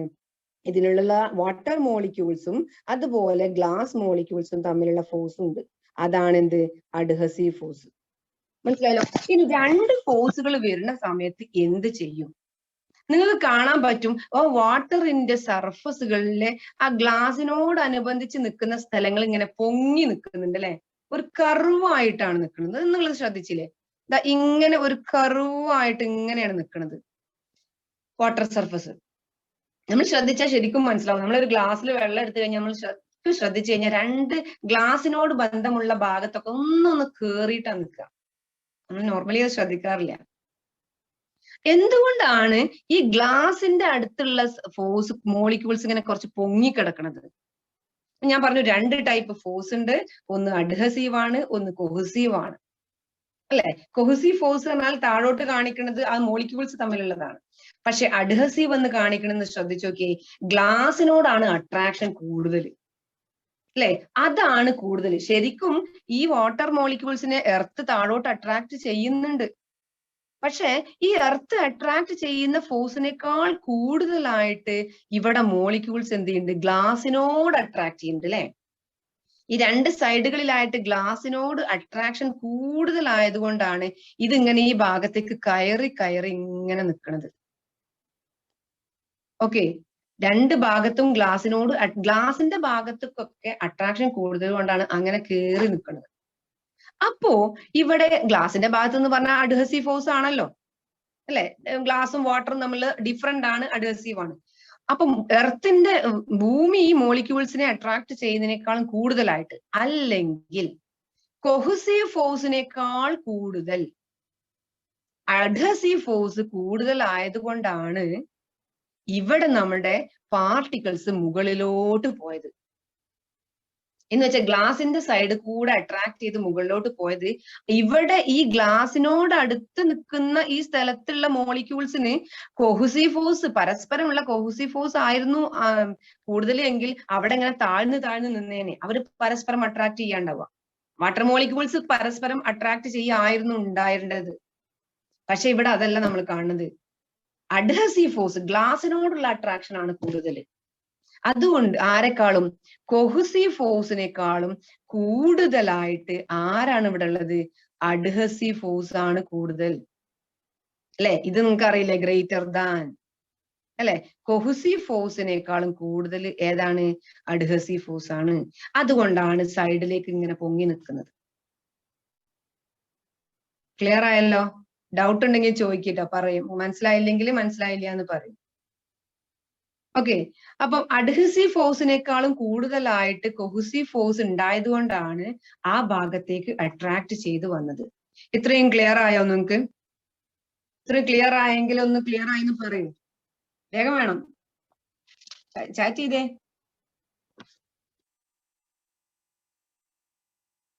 Yes, clear. ഓക്കെ, ഖദീജ, മെഹർ, ഓക്കെ, ഗുഡ്. ഇനി നോക്കി, അതിൽ താഴെയായിട്ട് കുറച്ച് ക്വസ്റ്റ്യൻസ് ഉണ്ട് അല്ലെ. What are the different type of forces the water molecule in contact the side of the vessel എന്ന് ചോദിച്ചിട്ടുണ്ട്. ഫസ്റ്റ് ക്വസ്റ്റ്യൻ അവിടെ തന്നെ നിങ്ങൾ എഴുതണം. ഏതായിരിക്കും ഗ്ലാസ് മോളിക്യൂളുമായിട്ടുള്ള ഫോഴ്സ്? ഏതാണ്? ഏത് ഫോഴ്സാ? ഏത് ഫോഴ്സ് ആണ്? അഡ്ഹസീവ് ആണോ കൊഹസീവ് ആണോ? വേഗം പറഞ്ഞേ. വെരി ഗുഡ്, അഡ്ഹസീവ് ഫോഴ്സ് ആണ്. Very good. ഇനി next, what about the force acting between the molecule on the water surface? വാട്ടറിന്റെ സർഫസ് എന്ന് പറഞ്ഞ സർഫസിൽ ആരാ ഉണ്ടാവുക? വാട്ടർ മോളിക്യൂൾസ് മാത്രമാണ്. അപ്പൊ ഏത് ഫോഴ്സ് ഉണ്ടാവുക? Yes, very good, cohesive force ആണ് ഉണ്ടാവുക അല്ലെ. ഗ്ലാസിന്റെ അടുത്ത് വരികയാണെങ്കിൽ മാത്രമേ അഡ്ഹസീവ് ഉണ്ടാവുള്ളൂ. ഇനി why did the molecule of the water contact with the side of the vessel slightly higher than the others? സൈഡിൽ കൂടെ എന്തുകൊണ്ടാണ് ഹയർ ആയത്? ആര് കൂടുതലായതുകൊണ്ടാണ് നമ്മൾ പറയണം? Adhesive force is greater than cohesive force അല്ലെ. ഇനി what will be the direction of the resultant molecule in the surface of the water? സർഫസിൽ എന്താണ് പ്രശ്നം? അതാണ് ഇനി അടുത്ത് നോക്കാനുള്ളത് കേട്ടോ. സർഫസിൽ എന്താണ് നടക്കുക? നമ്മൾ പറഞ്ഞു സൈഡുകളിൽ പൊങ്ങിക്കിടക്കും. പക്ഷെ സർഫസിൽ, വാട്ടറിന്റെ സർഫസിൽ എന്താണ് നടക്കുന്നത്? എങ്ങനെ നോക്കാം?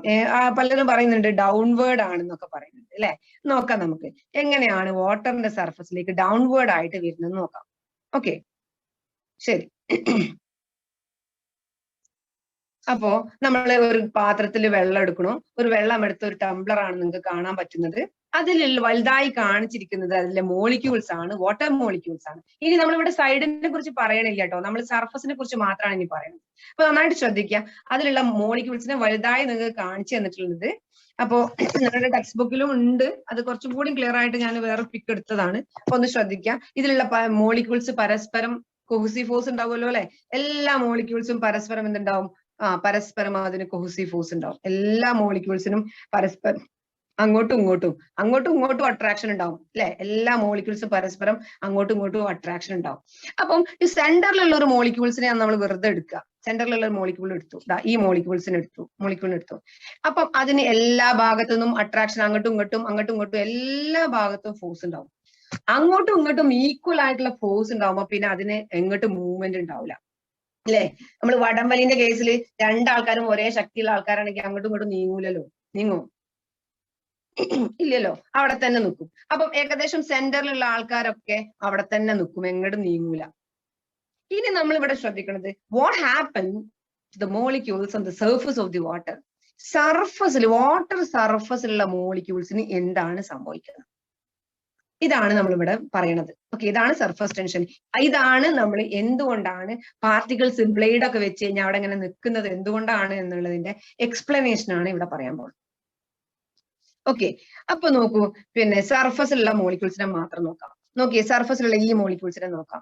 ഈ മോളിക്യൂള് എന്തായിരിക്കും? സർഫസിലുള്ള ആ മോളിക്യൂൾ ചെയ്യുന്നത്, അതിന് ഏതൊക്കെ ഭാഗത്തുനിന്ന് ഫോഴ്സ് ഉണ്ടാവും? ഇപ്പുറത്തുള്ള മോളിക്യൂൾസിന് അട്രാക്റ്റീവ് ഫോഴ്സ് ഉണ്ടാവും. ഇപ്പുറത്തുള്ള മോളിക്യൂൾ അട്രാക്ട് ചെയ്യും, താഴെയുള്ള മോളിക്യൂള് അട്രാക്ട് ചെയ്യും. 3 ഭാഗത്തേക്കും അട്രാക്ഷൻ ഉണ്ട്. അതുപോലെ എല്ലാത്തിനും ഇവിടെ ആണെങ്കിൽ എല്ലാ സർഫസിലുള്ള ആളും ഇങ്ങോട്ടും ഒക്കെ ഉണ്ടാവും. പക്ഷേ ഇതിന് മുകളിലോട്ട് എന്തെങ്കിലും അട്രാക്ഷൻ ഉണ്ടോ? അതാണ് ഇവിടുത്തെ പൊസിഷൻ. ഇവിടെ എയർ ആണുള്ളത് അല്ലെ, മുകളിൽ എയർ അല്ലേ ഉള്ളത്. ഇവിടെ വാട്ടർ മോളിക്യൂൾ ഉണ്ടോ? ഇല്ല, വാട്ടർ മോളിക്യൂൾ ആ സർഫസിൽ ഇല്ല. അപ്പം ഇവിടെ എയർ മോളിക്യൂൾസ് ആണുള്ളത്. അപ്പൊ ഇവിടെയുള്ള ഫോഴ്സ് വളരെ വീക്ക് ആയിരിക്കും. ഇനി നോക്കിയേ, 2 സൈഡിലേക്കുള്ള ഫോഴ്സുകൾ, ഇങ്ങോട്ടുള്ള ഫോഴ്സും. ഞാനിപ്പോ ഈ സെന്ററിലുള്ള മോളിക്യൂളിനെ കുറിച്ചാണ് പറയുന്നത്. അപ്പൊ ഇങ്ങോട്ടും വലിക്കുന്നുണ്ട് ഈക്വൽ ആയിട്ട്, ഇങ്ങോട്ടും വലിക്കുന്നുണ്ട് ഈക്വൽ ആയിട്ട്. അപ്പൊ അവർ തമ്മിൽ ക്യാൻസൽ ചെയ്ത് പോകൂലേ? എങ്ങോട്ടും പോകൂല, ആ ഭാഗത്തേക്കൂല ഈ ഭാഗത്തേക്കൂല. പിന്നെ ആരാ ഉള്ളത്? താഴോട്ടാണല്ലേ ഫോഴ്സ് ഉള്ളത് അല്ലെ, താഴോട്ടുണ്ട്. പക്ഷെ അതിനെ ബാലൻസ് ചെയ്യാൻ മുകളിൽ ഒരു വാട്ടർ മോളിക്യൂൾ ഉണ്ടോ? ഇല്ലല്ലോ. മുകളിൽ വാട്ടർ മോളിക്യൂൾ, എയർ മോളിക്യൂൾസ് ആണത്. അതിന് വളരെ റെയർ ആണ്. അത് നമ്മൾ ഒഴിവാക്കുന്നത്, അത് നമ്മൾ മൈൻഡ് ചെയ്യാറില്ല. അപ്പൊ വാട്ടർ മോളിക്യൂൾസ്, ഈ സെന്ററിലുള്ള വാട്ടർ മോളിക്യൂളിന് ഇയാൾക്ക് എങ്ങോട്ടാണ് അട്രാക്ഷൻ ഉള്ളത്? റിസൾട്ടന്റ് ആയിട്ട്, അവസാനമായിട്ട് ഇപ്പുറത്തും ബാലൻസ് ചെയ്ത് പോയി. പിന്നെ താഴോട്ട് മാത്രല്ലേ ഫോഴ്സ് ഉള്ളൂ അല്ലെ? അപ്പൊ എല്ലാ സർഫസിലുള്ള മോളിക്യൂൾസിനെയും താഴോട്ട് പിടിച്ചു വലിക്കുന്നത് പോലെ തോന്നും. എല്ലാ മോളിക്യൂൾസിനെയും താഴോട്ട്, ഇവിടൊക്കെ മോളിക്യൂൾസ് ഉണ്ട് കേട്ടോ, അടുത്തടുത്ത് മോളിക്യൂൾസ് ഉണ്ട്, അവരൊക്കെ താഴോട്ട് ഇങ്ങനെ പിടിച്ചു വലിക്കുന്നത് പോലെ തോന്നും. അപ്പം ആ സർഫസിലുള്ള മോളിക്യൂൾസ് ഒക്കെ വളരെ അടുത്തടുത്തടുത്ത് നിൽക്കുന്ന മോളിക്യൂൾസിനൊക്കെ ഒരു താഴോട്ട് ഒരു ഫോഴ്സ് ഇങ്ങനെ കൊടുത്തിട്ട് ഒരു ഇലാസ്റ്റിക്കിന്റെ റബ്ബർ വലിച്ചു കെട്ടിയ പോലെ സർഫസിന് അനുഭവപ്പെടും. ഓക്കെ, അതിനെയാണ് നമ്മൾ എന്ത് പറഞ്ഞതെന്ന് അറിയോ? ഇലാസ്റ്റിക് മെമ്പറൈൻ എന്ന് പറയണത്.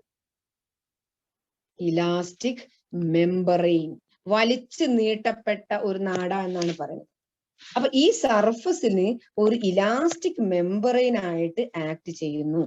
അപ്പൊ സർഫസിലുള്ള മോളിക്യൂൾസ് ഒക്കെ ഡൗൺവേർഡിലേക്ക് ഒരു ഫോഴ്സ് ആക്ട് ചെയ്യുന്നു.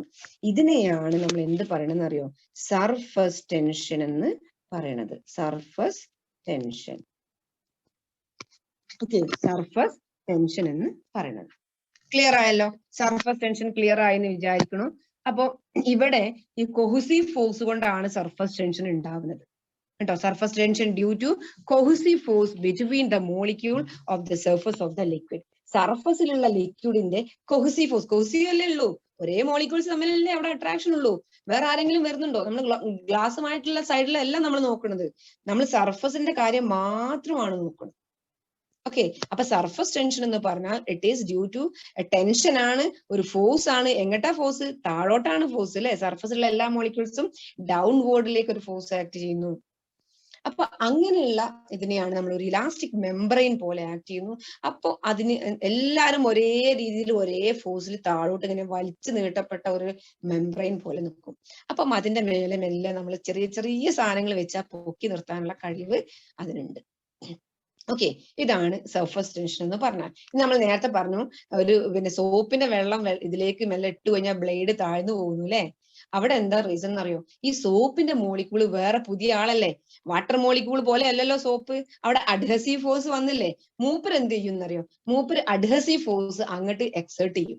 എക്സേർട്ട് ചെയ്യുമ്പോൾ ഇവ തമ്മിലുള്ള പരസ്പരമുള്ള ഫോഴ്സ് കുറയും, സർഫസ് ടെൻഷൻ കുറയും.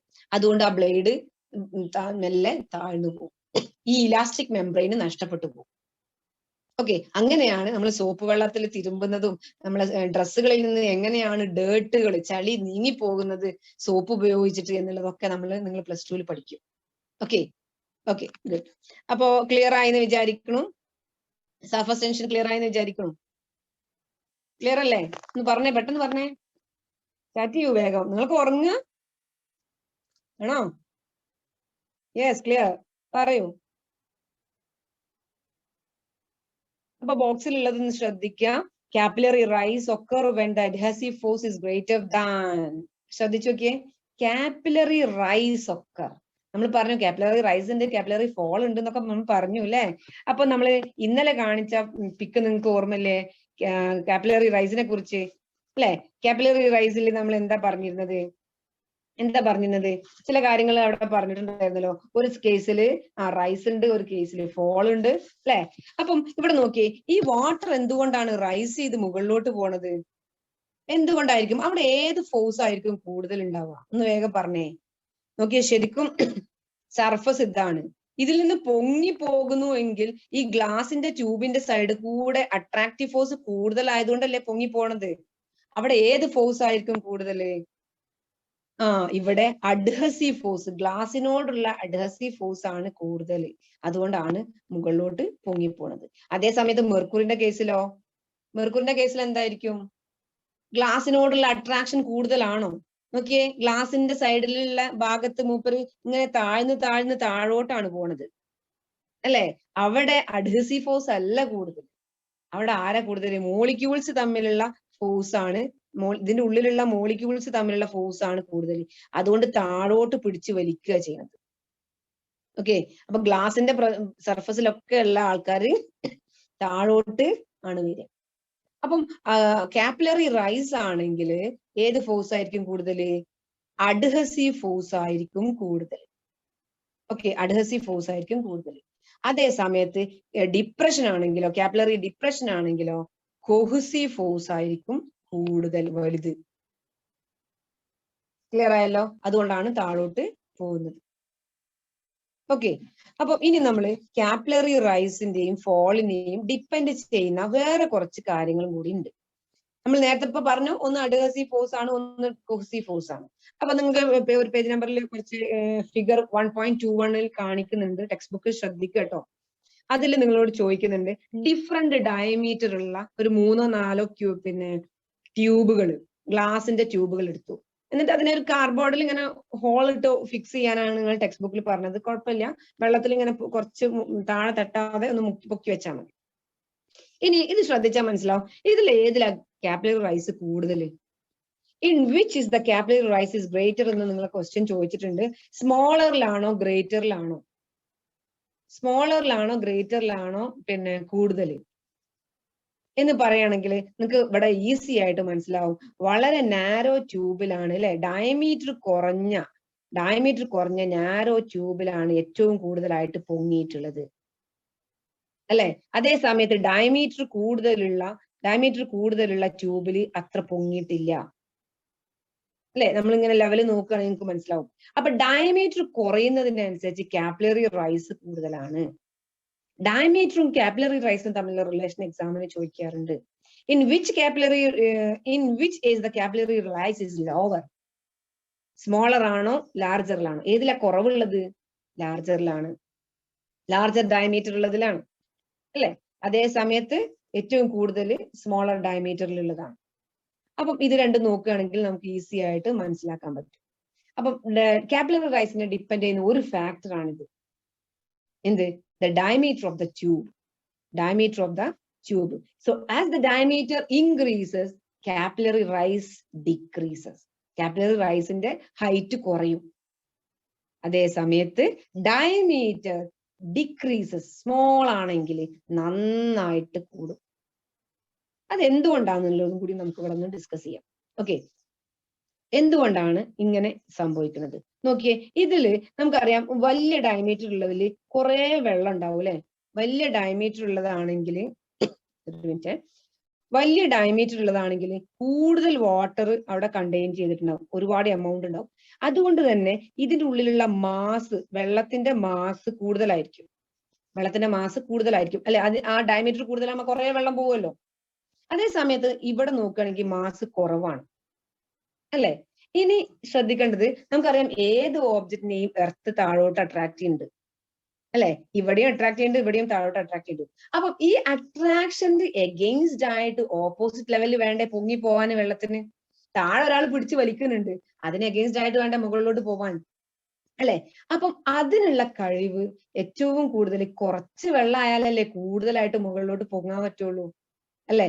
ഈ ഗ്ലാസിന്റെ സർഫസിലുള്ള അഡ്ഹസീവ് ഫോഴ്സ് കൂടുതലാണ് അല്ലെ. എന്ന് വെച്ചാൽ ഇതിലെ മോളിക്യൂൾസും ഈ ഗ്ലാസിന്റെ സർഫസും തമ്മിലുള്ള അഡ്ഹസീവ് ഫോഴ്സ് കൂടുതലാണ്. കൊഹസീവിനേക്കാളും വാട്ടറുകൾ തമ്മിലുള്ള മോളിക്യൂൾസിന്റെ അട്രാക്ഷനേക്കാളും കൂടുതലാണ് ഗ്ലാസിനോടുള്ള അട്രാക്ഷൻ. അപ്പൊ ചെറിയ നാരോ ട്യൂബ് ആണെങ്കിൽ കുറച്ച് വെള്ളമാണ് ഉണ്ടാവുക, അവർക്ക് ഈസി ആയിട്ട് പൊങ്ങിപ്പോകാൻ പറ്റും. എർത്ത് പിടിച്ച് വലിക്കുന്ന ഫോഴ്സ് രണ്ടിനും സെയിം ആണ് അല്ലെ. എം ജി ആണ് താഴോട്ട് ഉണ്ടാവുക, M×G ആണ് താഴോട്ട് ഡൗൺവേർഡ് ഫോഴ്സ് ഉണ്ടാവുക. അതിന്റെ എഗെയിൻസ്റ്റ് ആയിട്ടാണ് പോവേണ്ടത്. അപ്പൊ കുറച്ച് വെള്ളത്തിന് കൂടുതലായിട്ട് പോകാൻ പറ്റും. അതേ സമയത്ത് ഡയമീറ്റർ കൂടുതലുള്ള ആളാണെങ്കിലോ പെട്ടെന്ന് അങ്ങോട്ട് പൊങ്ങി പോവാൻ കഴിയില്ല. ഓക്കെ, അതാണ് ഈ നാരോ ട്യൂബിന്റെ ഒരു എക്സ്പ്ലനേഷൻ. ക്ലിയർ ആയല്ലോ? അപ്പൊ ഇവിടെ എപ്പോഴും അഡ്ഹസീവ് ഫോഴ്സ് ആണ് കൂടുതൽ. അഡ്ഹസീവ് ഫോഴ്സ് കൂടുതലായതുകൊണ്ടാണ് കാപ്പിലറി റൈസ് ഉണ്ടാകുന്നത്. അഡ്ഹസീവ് ഫോഴ്സ് കൂടുതലായതുകൊണ്ടാണ്. ക്ലിയർ ആയല്ലോ? ഓക്കെ, അപ്പോ നിങ്ങളുടെ പേജ് നമ്പർ 23 ശ്രദ്ധിച്ചു കഴിഞ്ഞാൽ അതില് വിസ്കസ് ഫോഴ്സിന്റെ തൊട്ട് മുകളിലുള്ള ലൈനുകൾ അണ്ടർലൈൻ ചെയ്യുക. വളരെ ക്ലിയർ ആയിട്ട് പറയുന്നുണ്ട്, ബിഗർ ട്യൂബിന് ലിക്വിഡ് ലെവൽ റൈസ് ചെയ്യുന്നത് വോളിയം ഇൻക്രീസ് ചെയ്യുന്നുണ്ട്. വോളിയം എന്ന വാട്ടറിന്റെ എമൗണ്ട് കേട്ടോ, കൂടുതൽ വെള്ളം. And subsequently the weight of the liquid is also increases അല്ലെ. വെള്ളത്തിന്റെ എമൗണ്ട് വോളിയം കൂടുമ്പോൾ വെയിറ്റ് കൂടൂലേ, അപ്പൊ അതിന് പെട്ടെന്ന് പൊങ്ങിപ്പോവാൻ കഴിയില്ല കേട്ടോ. നാരോ ട്യൂബ് ആണെങ്കിൽ ഈസി ആയിട്ട് പൊങ്ങിപ്പോവാൻ കഴിയും. അണ്ടർലൈൻ ചെയ്യാട്ടോ. അണ്ടർലൈൻ ചെയ്യാൻ പറഞ്ഞാൽ പെൻസിൽ എടുത്ത് അണ്ടർലൈൻ ചെയ്യാം. ചിലപ്പോൾ സ്കൂളുകളിലൊക്കെ നിങ്ങൾക്ക് വർക്ക് ചെയ്യേണ്ടി വരും. അപ്പൊ ടെക്സ്റ്റ് ബുക്ക് അതുപോലെ കീപ്പ് ചെയ്യാം. ഓക്കെ, നെക്സ്റ്റ് നമുക്ക് ഡിസ്കസ് ചെയ്യാനുള്ളത് വിസ്കോസിറ്റി എന്ന് പറഞ്ഞ ടേം ആണ്. വിസ്കോസിറ്റി, വിസ്കസ് ഫോഴ്സ് എന്നാണ്. ഓക്കെ, വളരെ നൈസായിട്ട് ഈസി ആയിട്ട് മനസ്സിലാക്കാൻ പറ്റുന്ന ഒരു കാര്യമാണ് viscous force. Viscous force. Okay, അപ്പൊ വിസ്കസ് ഫോഴ്സ് എന്ന് പറഞ്ഞാല് വളരെ ഈസിയാണ്. നമ്മൾ സാധാരണ ലൈഫിൽ കാണുന്ന ഒരുപാട് കാര്യങ്ങളെ കുറിച്ചാണ് വിസ്കസ് ഫോഴ്സ് പറയുന്നത്. അപ്പൊ വിസ്കസ് ഫോഴ്സ് എന്ന് പറഞ്ഞാല് ഒരു ഫ്രിക്ഷണൽ ഫോഴ്സ് ആണ് വിസ്കസ് ഫോഴ്സ്. നിങ്ങൾ ഇത് രണ്ടും കേട്ടിട്ടുണ്ടാവില്ല. Frictional force. ഈ ഫ്രിക്ഷണൽ ഫോഴ്സ് എന്ന് പറഞ്ഞാൽ എന്താ അറിയോ? ഫ്രിക്ഷൻ എന്ന് പറഞ്ഞാൽ നമ്മളിപ്പോ ഒരു പെൻസിൽ ഇങ്ങനെ പിടിക്കുകയാണ്. ഇത് നമുക്ക് പിടിക്കാൻ കഴിയുന്നത് എന്തുകൊണ്ടാണ്? നമ്മുടെ കൈയും ഈ പേനയും തമ്മിൽ ഒരു ഗ്രിപ്പ് വേണം അല്ലെ, എന്നാലല്ലേ പിടിക്കാൻ പറ്റുള്ളൂ അല്ലെ. എന്ന് വെച്ചാൽ അവിടെ ഒരു ഒരസൽ, ഒരു ഉറപ്പ് വേണം.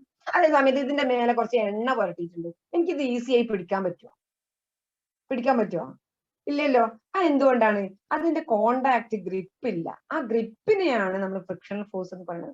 നമ്മൾ ചെരുപ്പിട്ട് നടക്കാൻ ഒരുപാട് ലൈഫിൽ എക്സാമ്പിൾസ് പറയാൻ പറ്റുന്ന കാര്യമാണിത്. ചെരുപ്പിട്ട് നടക്കാൻ അല്ലെ, ചെരുപ്പിട്ട് നടക്കുന്നത് എന്തിനാണ്? അല്ലെ വേണ്ട, നമ്മൾ തറയിൽ കൂടെ, നമ്മളെ വീടിന്റെ ഫ്ലോറിൽ കൂടെ ടൈൽസോ ഗ്രാനൈറ്റോ എന്താട്ടെ അതിൽ കൂടെ നടക്കുന്നത്. നമ്മുടെ കാലും ഫ്ലോറും തമ്മിൽ ഒരു ഗ്രിപ്പ് ഉണ്ടാവും അല്ലെ, അതുകൊണ്ടാണ് നടക്കുന്നത്. ഇനി കുറച്ച് പ്രായമുള്ള ആൾക്കാരൊക്കെ ചെരുപ്പിട്ട് നടക്കും. എന്തുകൊണ്ടറിയാം? അവർക്ക് ഗ്രിപ്പ് കിട്ടൂല. അപ്പൊ ചെരുപ്പിട്ട് നടക്കുമ്പോൾ കുറച്ചും കൂടി ഗ്രിപ്പ് ഉണ്ടാവും അല്ലെ. എന്ന് വെച്ചാൽ അതൊരു ഫ്രിക്ഷനാണ്. ഫ്രിക്ഷൻ എന്ന് പറഞ്ഞാൽ ഒരസൽ മൂലം ഉണ്ടാകുന്ന ഫോഴ്സ്. രണ്ട് സർഫസുകൾ ഒരസൽ കൂട്ടിമുട്ടുമ്പോൾ ഉണ്ടാകുന്ന ഫോഴ്സിനെയാണ് ഫ്രിക്ഷണൽ ഫോഴ്സ് എന്ന് പറയുന്നത്. ക്ലിയർ ആണ്?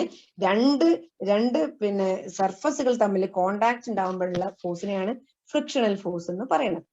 ഓക്കെ, അപ്പൊ ഫ്രിക്ഷണൽ ഫോഴ്സ് എന്ന് പറഞ്ഞാൽ പെട്ടെന്ന് നീങ്ങാൻ കഴിയൂല, അതാണ് ഫ്രിക്ഷണൽ ഫോഴ്സ്. അത് ഉപകാരമുള്ളതും ഉപദ്രവമുള്ളതും നമുക്കുണ്ട് അല്ലെ. നമ്മുടെ ഫ്ലോറിൽ കുറച്ച് എണ്ണ പോയിട്ടുണ്ട്, നമ്മൾ അറിയാതെ, അല്ലെങ്കിൽ വെള്ളം പോയിട്ടുണ്ട്, നമ്മൾ അറിയാതെ നടന്നു പോവുകയാണെങ്കിൽ അവിടെ ഫ്രിക്ഷൻ കുറഞ്ഞിട്ടുണ്ട്, സ്ലിപ്പ് ചെയ്ത് വീണിട്ടുണ്ടാവും അല്ലെ. പഴത്തൊലിയിൽ സ്ലിപ്പ് ചെയ്ത് വീണത് ഫ്രിക്ഷൻ കുറഞ്ഞിട്ടാണ് അല്ലെ, ചവിട്ടി വീണത് ഫ്രിക്ഷൻ കുറഞ്ഞിട്ടാണ്. അപ്പൊ അതുപോലത്തെ ഫ്രിക്ഷണൽ ഫോഴ്സ് തന്നെയാണ് വിസ്കസ് ഫോഴ്സ്. പക്ഷെ വിസ്കസ് ഫോഴ്സ് പറയുന്ന സമയത്ത് ഫ്രിക്ഷണൽ ഫോഴ്സ് സാധാരണ എല്ലാ സർഫസിലുകളുമാണ് ഉണ്ടാവുക. നമ്മൾ ഇവിടെ ഫ്ലൂയിഡിനെ കുറിച്ചാണ് പറയുന്നത് അല്ലെ. ആ ഫ്ലൂയിഡിൽ എക്സേർട്ട് ചെയ്യുന്ന ഫ്രിക്ഷണൽ ഫോഴ്സ് ആണ് എന്ത്? വിസ്കസ് ഫോഴ്സ് എന്ന് പറയുന്നത്. ഫ്ലൂയിഡുകളുടെ ലെയറുകൾ തമ്മിൽ എക്സേർട്ട് ചെയ്യുന്ന ഫോഴ്സിനെയാണ് വിസ്കസ് ഫോഴ്സ് എന്ന് പറയുന്നത്. ഓക്കെ, എന്ന് വെച്ചാൽ കുറച്ച് വെള്ളം ഇങ്ങനെ ഒഴുകി പോയിരിക്കുകയാണെങ്കിൽ ആ വെള്ളത്തിന് ഡിഫറെന്റ് ആയിട്ടുള്ള ലെയറുകൾ ഉണ്ട്. ആ ലെയറുകൾ തമ്മിലുള്ള ആ ഫോഴ്സിനെയാണ് എന്ത് പറയുന്നത്? വിസ്കസ് ഫോഴ്സ് എന്ന് പറയുന്നത്. അപ്പൊ നമുക്ക് ഈസി ആയിട്ട് നോക്കാം. നിങ്ങളുടെ ടെക്സ്റ്റ് ബുക്കിൽ ഒരുപാട് എക്സാമ്പിൾസ് തന്നിട്ടുണ്ട്. ആ എക്സാമ്പിൾസ് തന്ന് നിങ്ങൾ ശ്രദ്ധിച്ചാൽ നിങ്ങൾക്ക് മനസ്സിലാവും. കുറച്ച് ഹണി, ഞാൻ ടെക്സ്റ്റിലുള്ള കാര്യത്തിന് കുറച്ചൊന്ന് മാറ്റി പറയാം. ഒരു ഗ്ലാസിന്റെ പ്ലേറ്റ് എടുക്കുക, അതിന്റെ മേലെ കുറച്ച് വെള്ളം ഒഴിക്കുക, കുറച്ച് തേൻ ഒഴിക്കുക, പിന്നെ ഇപ്പം വീട്ടിൽ കിട്ടുന്ന കുറച്ച് വെളിച്ചെണ്ണ ഒഴിക്കുക. മൂന്നും കൂടി ഓരോ ഡ്രോപ്പ് ഇങ്ങനെ ഒഴിച്ച് വെക്കുക. എന്നിട്ട് ഒരു ഭാഗം ഇങ്ങനെ ചെരിച്ചു പിടിക്കുക. ചെരിച്ചു പിടിച്ചു കഴിഞ്ഞാൽ എന്താ ഉണ്ടാവുക? അതിങ്ങനെ ഒഴുകൂലേ? ഒഴുകുന്നത് എല്ലാം ഒരുപോലെ ആയിരിക്കുമോ? ഇല്ല. ഇവിടെ നോക്കിയേ, ഇവിടെ ശ്രദ്ധിച്ചു നോക്കിയേ. ഇവിടെ ഒന്ന് തേനുണ്ട്, ഒന്ന് കെറോസിനും മണ്ണെണ്ണയുണ്ട്. രണ്ടും ഒഴുകുന്നത് നിങ്ങൾക്ക് ശ്രദ്ധിച്ചാൽ മനസ്സിലാവും. തേന് സാവധാനം ഒഴുകുള്ളൂ, കെറോസിൻ കുറച്ച് എളുപ്പത്തിൽ ഒഴുകും, വെള്ളം അതിനേക്കാളും കുറച്ച് എളുപ്പത്തിൽ ഒഴുകും അല്ലെ. അപ്പൊ എന്തുകൊണ്ടാണ് ഇങ്ങനെ ഒഴുകുന്നത്? രണ്ട് ഫ്ലൂയിഡ് തന്നെ അല്ലേ, അവർ തമ്മിൽ ഒരു ഫ്രിക്ഷണൽ ഫോഴ്സ് ഉണ്ട്. ആ ഒഴുകുന്ന ലെയറുകൾ തമ്മിൽ. ഇപ്പൊ വെള്ളം ഇങ്ങനെ ഒഴുകുകയാണെങ്കിൽ ആ വെള്ളം ഒഴുകുന്നതിനെ ഒരുപാട് ലെയറുകളായി കൂട്ടി ഇങ്ങനെ പരസ്പരം പല ലെയറുകളായിട്ടും നമ്മൾ മനസ്സിലാക്കുക. അതിന്റെ ഉള്ളിൽ ഒരു ഫ്രിക്ഷണൽ ഫോഴ്സ് ഉണ്ട്. അതിന്റെ ഉള്ളിൽ എന്തുണ്ട്? ഒരു ഒപ്പോസിങ് ഫോഴ്സ് ഉണ്ട്. വേഗം ഒഴുകുന്നതിനെ തടഞ്ഞു നിർത്തുന്ന ഒരു ഒപ്പോസിങ് ഫോഴ്സ് കേട്ടോ. ഫ്രിക്ഷണൽ ഫോഴ്സ് ഫ്ലോനെ എതിർക്കുന്ന ആളാണ്. പെട്ടെന്ന് ചലിക്കാൻ, പെട്ടെന്ന് മൂവ്മെന്റിനെ ഒപ്പോസ് ചെയ്യുന്ന ആളാണ് ആര്? Frictional force. ഓക്കെ, പെട്ടെന്ന് ഒഴുകണ്ട, അവിടെ നിൽക്ക്, സാവധാനം ഒഴുകിയാൽ മതി എന്ന് പറയുന്ന ആളാണ് ആര്? Frictional force. മൂവ്മെന്റിനെ ഒപ്പോസ് ചെയ്യുന്ന ആളാണ് ഫ്രിക്ഷണൽ ഫോഴ്സ്. ഓക്കെ, അപ്പം ഫ്രിക്ഷണൽ ഫോഴ്സ് കുറവുള്ളത് പെട്ടെന്ന് ഒഴുകും അല്ലെ. ആ ഫ്രിക്ഷണൽ ഫോഴ്സിനെയാണ് നമ്മൾ ഫ്രിക്ഷണൽ ഫോഴ്സ് ജനറലി പറയണതാണ്. അത് ഫ്ലൂയിഡിൽ വരുമ്പോഴാണ് വിസ്കസ് ഫോഴ്സ് ആയിട്ട് മാറുന്നത്. ഫ്ലൂയിഡിലെ ഫ്രിക്ഷണൽ ഫോഴ്സിനെയാണ് വിസ്കസ് ഫോഴ്സ് എന്ന് പറയുന്നത്. അപ്പൊ വിസ്കസ് ഫോഴ്സ് കൂടുതലുള്ള ആള് സാവധാനല്ലേ ഒഴുകുള്ളൂ അല്ലെ. വിസ്കസ് ഫോഴ്സ് എന്ന് പറഞ്ഞാൽ ഒപ്പോസിഷൻ, എതിർപ്പ് കൂടുതലുള്ള ആള്, ലെയറുകൾ തമ്മിൽ പെട്ടെന്ന് ഒഴുകാത്ത ആള് സാവധാനല്ലേ ഒഴുകുള്ളൂ. അല്ലെ? അപ്പൊ വിസ്കോസിറ്റി കൂടിക്കഴിഞ്ഞാൽ ഒഴുക്ക് കുറയും, ഫ്ലോ കുറയും. ക്ലിയർ ആയല്ലോ? ഓക്കെ. അപ്പൊ ആ വിസ്കസ് ഫോഴ്സിനെ കുറിച്ചാണ് നമ്മൾ ഇവിടെ പറയുന്നത്. അപ്പൊ തേന് സാവധാനം ഒഴുകുള്ളൂ, അല്ലെ? കെറോസിന് കുറച്ചും കൂടി നന്നായിട്ട് ഒഴുകും, അല്ലെ? വാട്ടർ കുറച്ചും കൂടി വാട്ടറും വാട്ടറിനേക്കാളും നന്നായിട്ട് ഒഴുകും കെറോസിന്, അല്ലെ? പേപ്പറിലൊക്കെ മണ്ണെണ്ണ ആയിട്ടുണ്ടെങ്കിൽ പെട്ടെന്ന് സ്പ്രെഡ് ചെയ്ത് പോകണം നിങ്ങൾക്ക് കാണാൻ പറ്റും. അപ്പൊ ഇതാണ് വിസ്കോസിറ്റി എന്ന് പറയുന്നത്. ഇനി നോക്കൂ, അതിന്റെ ലെയറുകൾ തമ്മിലുള്ള ഒരു കാര്യമാണ് നിങ്ങൾക്ക് അടുത്തത് പറയുന്നത്. നമുക്ക് നമ്മൾ വിചാരിക്കുക ഒരു പൈപ്പിലൂടെ വെള്ളം പോകുന്നതാണ്. രണ്ടാമത്തെ ഫിഗർ ഒന്ന് ശ്രദ്ധിക്കുക. രണ്ടാമത്തെ ഫിഗർ, ഒരു പൈപ്പിലൂടെ വെള്ളം ഒഴുകുകയാണെങ്കിൽ ആ വെള്ളം ഒഴുകുന്നതിന്റെ റേറ്റിനെ കുറിച്ച്, സ്പീഡിനെ കുറിച്ചാണ് പറയുന്നത്. അപ്പൊ വെള്ളം ഒഴുകുന്നത് ഒരുപാട് ലെയറുകളാണെന്ന് സങ്കല്പിക്കുക. അപ്പൊ ആ ലെയറുകൾ തമ്മിൽ പരസ്പരം, ഈ ലെയറുകൾക്കുള്ളിൽ പരസ്പരം ഒരു ഫോഴ്സ് ഉണ്ട്, അല്ലെ? ഇങ്ങനെ ഒരതിക്കൊണ്ട് ഒഴുകുകയാണ്, ഇങ്ങനെ കോണ്ടാക്ട് ചെയ്തിട്ട് ഒഴുകുകയാണ്. അപ്പൊ ആ കോണ്ടാക്ട് ചെയ്ത് ഒഴുകുന്ന സമയത്ത് അവിടെ എന്തുണ്ട്? ലെയറുകൾ തമ്മിൽ ഒരു ഫോഴ്സ് ഉണ്ട്. ആ ഫോഴ്സിനെയാണ് എന്ത് പറയണത്? വിസ്കസ് ഫോഴ്സ് എന്ന് പറയണത്. വിസ്കസ് ഫോഴ്സ് എന്ന് പറയണത്. ഓക്കെ. ആ വിസ്കസ് ഫോഴ്സ് കൂടിക്കഴിഞ്ഞാൽ ഒഴുക്ക് കുറയും. മനസ്സിലായല്ലോ? അപ്പൊ ഇവിടെ പൈപ്പിലൂടെ ഒഴുകുകയാണെങ്കിൽ അതിന്റെ സെൻട്രൽ ഭാഗത്തുള്ളതാണ് പെട്ടെന്ന് ഒഴുകി പോവുക. നമ്മളെ പൈപ്പ് വേറൊരു മെറ്റീരിയൽ അല്ലെ, അഡ്ഹസീവ് ഫോഴ്സ് ആണ്. വെള്ളവും പൈപ്പും തമ്മിലുള്ള ഭാഗത്ത് അഡ്ഹസീവ് ഫോഴ്സ് ഉണ്ടാവും. അപ്പൊ അവിടെ ഉള്ളത് പെട്ടെന്ന് ഒഴുകൂല, അത് സാധാരണ ഒഴുകുള്ളൂ. സെന്ററിലുള്ള ആള് പെട്ടെന്ന് ഒഴുകി പോകുന്നതായിട്ട് നിങ്ങൾക്ക് കാണാൻ പറ്റും, അല്ലെ? സെന്ററിലുള്ള ലെയർ പെട്ടെന്ന് ഒഴുകുന്നതായിട്ട് കാണാൻ പറ്റും, അല്ലെ? അപ്പം പിന്നെ അത് രണ്ടുമാണ് നിങ്ങൾ ഫിഗർ 1.24 എയിലും ബിയിലും കാണിച്ചിരിക്കുന്നത്. അപ്പൊ പിന്നെ നമ്മൾ ഒരു പുഴയിലൂടെ വെള്ളം ഒഴുകുകയാണെങ്കിൽ അടിത്തട്ടിലുള്ളത്, പുഴയുടെ അടിത്തട്ടിൽ മണലുമായി ബന്ധമുള്ള സ്ഥലത്ത് സാവധാനം ഒഴുകുള്ളൂ. മേൽഭാഗത്തുകളാണ് ഈസി ആയിട്ട് ഒഴുകി പോവുക. കാരണം ഫ്രിക്ഷൻ കുറഞ്ഞതുകൊണ്ടാണ് കേട്ടോ. കൊഹസീവ് ഫോഴ്സ് തമ്മിലുള്ള ലെയറുകൾ തമ്മിലുള്ളത് ഫ്രിക്ഷൻ കുറഞ്ഞതുകൊണ്ടാണ് ഈസി ആയിട്ട് ഒഴുകി പോകുന്നത്. ഓക്കെ. അപ്പൊ ഫ്രിക്ഷൻ, പരസ്പരം തമ്മിലുള്ള ഫ്രിക്ഷണൽ ഫോഴ്സ് അല്ലെങ്കിൽ ആ ഒരു ഒപ്പോസിങ് ഫോഴ്സ് കുറഞ്ഞാലാണ് പെട്ടെന്ന് ഒഴുകുക. ഓക്കെ, ഈസി ആയിട്ട് ഒഴുകാൻ പറ്റുന്നത്. അപ്പം പിന്നെ വിസ്കസ് ഫോഴ്സിനെ കുറിച്ച് ക്ലിയർ ആയി എന്ന് വിചാരിക്കുന്നു. ഓക്കെ അല്ലേ? പറഞ്ഞേ, ക്ലിയർ അല്ലേ?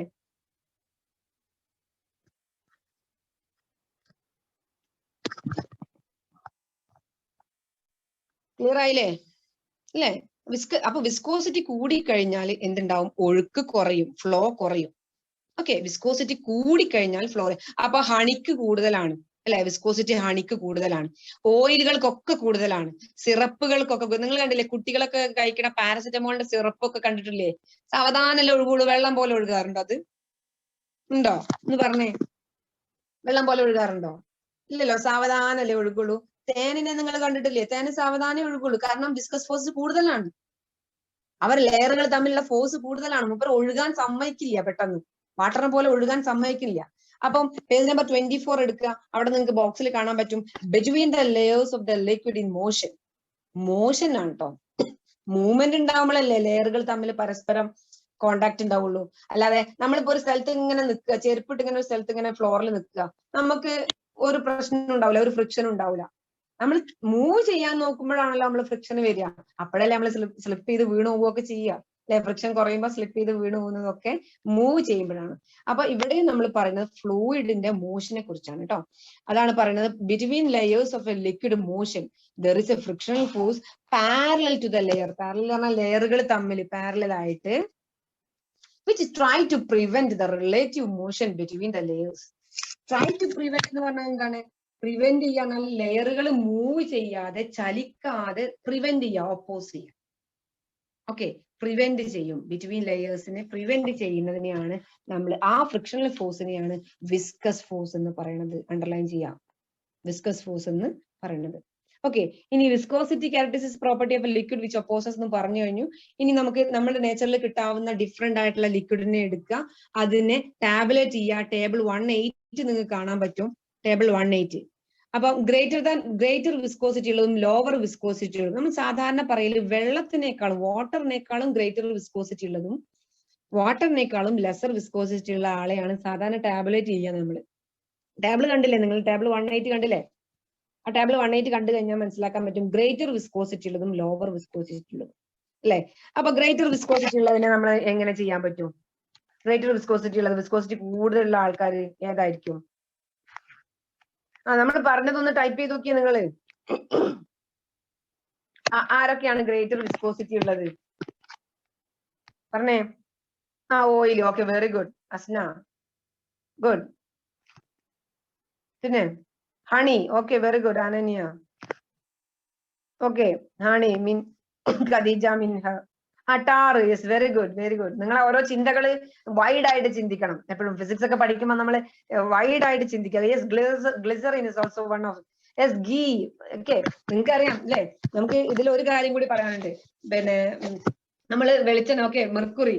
നമ്മള് പിന്നെ തണുപ്പുള്ള സമയത്തൊക്കെ ഗ്രീസ്, ഓക്കെ, നമ്മൾ തണുപ്പുള്ള സമയത്തൊക്കെ നമ്മൾ വെളിച്ചെണ്ണയിലെ കുപ്പിയില് ഓയില് അല്ലെങ്കിൽ വെളിച്ചെണ്ണ ഒക്കെ ഇങ്ങനെ തണുത്ത് ഇങ്ങനെ കട്ട പോലെ ആവാൻ വേണ്ടിയിട്ടുണ്ടാവും അല്ലെ? കണ്ടിട്ടില്ലേ നിങ്ങള്? എന്നിട്ട് അതിന് കുറച്ച് എടുത്തിട്ട് നമ്മൾ എന്ത് ചെയ്യും? കയ്യിൽ ഇങ്ങനെ ആക്കുമ്പോഴാണ് അത് വെള്ളമായി ലിക്വിഡ് ആയിട്ട് മാറുക. അതെന്തുകൊണ്ടാണ്? നമ്മളിപ്പോ ഓയില്, നമ്മൾ നെയ്യ് എടുത്തു അല്ലെ? നെയ്യ് എടുത്തിട്ട് നമ്മള് പിന്നെ ചട്ടിയിലേക്ക്, ചൂടുള്ള ചട്ടിക്ക് ഒഴിച്ചു. അപ്പം നെയ്യായി നിൽക്കുന്ന സമയത്ത് അതിന് വിസ്കോസിറ്റി വളരെ കൂടുതലാ അല്ലെ? വളരെ കൂടുതലാ, പെട്ടെന്ന് ഒഴുകൂല അല്ലെ? തേന് പോലെയൊക്കെ തന്നെയാണ്, പെട്ടെന്ന് ഒഴുകൂല. വെളിച്ചെണ്ണ പെട്ടെന്ന് ഒഴുകൂല, വെള്ളത്തിനെ പോലെ ഒഴുകൂല. അതേ സമയത്ത് പപ്പടം പൊരിക്കാൻ വേണ്ടിയിട്ട് അടുപ്പത്തേക്ക് നമ്മൾ ചട്ടിയിൽ വെളിച്ചെണ്ണ ഒഴിച്ചു കഴിഞ്ഞ് ഒന്ന് ചൂടാക്കി കഴിഞ്ഞാല് അത് പച്ചവെള്ളം പോലെ പൊട്ടി തെറിച്ച് കയ്യിലൊക്കെ ആവണ നിങ്ങൾ കണ്ടിട്ടില്ലേ അല്ലെ? അതിന്റെ വിസ്കോസിറ്റി കുറഞ്ഞിട്ടുണ്ടാവും. So is there is any relation between the temperature and viscosity? Temperature കൂടുമ്പോൾ വിസ്കോസിറ്റിക്ക് എന്തെങ്കിലും സംഭവിക്കും? ഒന്ന് പറഞ്ഞു നോക്കിയേ. ഡെൻസിറ്റി ഡിപ്പെൻഡ് ചെയ്യുന്നില്ല. ഡെൻസിറ്റിന്റെ കാര്യം നമ്മൾ പറയണില്ലല്ലോ. ഡെൻസിറ്റി എന്ന് പറഞ്ഞാൽ നമ്മൾ ഒരാളെ അല്ലേ പറയണത്. അപ്പൊ ഡിഫറെന്റ് ഡെൻസിറ്റിന്റെ കാര്യം നമ്മളോട് പറയണില്ല. Yes, decreases. Very good.